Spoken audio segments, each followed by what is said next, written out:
মাননীয় স্পিকার, কেন যেন অপ্রিয় বিষয়গুলো আমার ভাগেই আসে। গতকাল টিআইবি একটি রিপোর্ট দিয়েছে। সেই রিপোর্টে বলা হচ্ছে সরকারের 100 দিনে 605টি খুন। আমি আশা করেছিলাম মাননীয় স্বরাষ্ট্রমন্ত্রী আজকে এখানে উপস্থিত থাকবেন, কিন্তু আমি সামনে তাকিয়ে দেখলাম মাননীয় স্বরাষ্ট্রমন্ত্রীর আসনটি খালি, অর্থাৎ তিনি উপস্থিত নাই।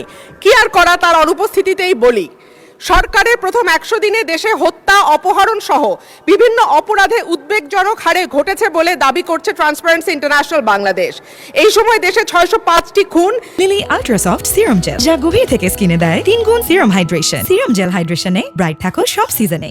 196টি অপহরণের ঘটনা ঘটেছে বলে জানায় সংস্থাটি। প্রতিবেদনে দেয়া পরিসংখ্যানে দেখা যায় মার্চ ও এপ্রিল মাসে মোট 605টি খুন, 294টি ছিনতাই, 90টি ডাকাতি, 196টি অপহরণের ঘটনা ঘটেছে। একই সময় পুলিশের উপর হামলার ঘটনা ঘটেছে 129টি, চুরির ঘটনা 2214টি। এছাড়া নারী ও শিশু নির্যাতনের ঘটনা ছিল 3496টি। আলোচিত সময় ধর্ষণের শিকার হয়েছে 78 থেকে 102 জন, গণধর্ষণের শিকার 30 থেকে 36 এবং ধর্ষণের শিকার শিশুর সংখ্যা 49 থেকে 71 জন। মাননীয় স্পিকার, আমাদের এই পরিসংখ্যানটি স্পষ্ট করে দেয় বাংলাদেশে গত 3 মাসে আইন শৃঙ্খলা পরিস্থিতির অবস্থা কি।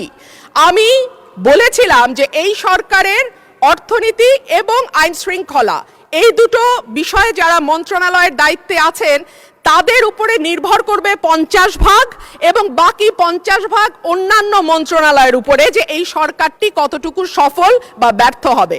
আজকে মাননীয় স্বরাষ্ট্রমন্ত্রী সংসদে উপস্থিত থাকলে আমার পক্ষে সহজ হতো আরো স্পষ্ট করে বলা যে এই সরকারের সফলতার 50 ভাগ দায় অর্থ এবং স্বরাষ্ট্রমন্ত্রীর উপর নির্ভর করে।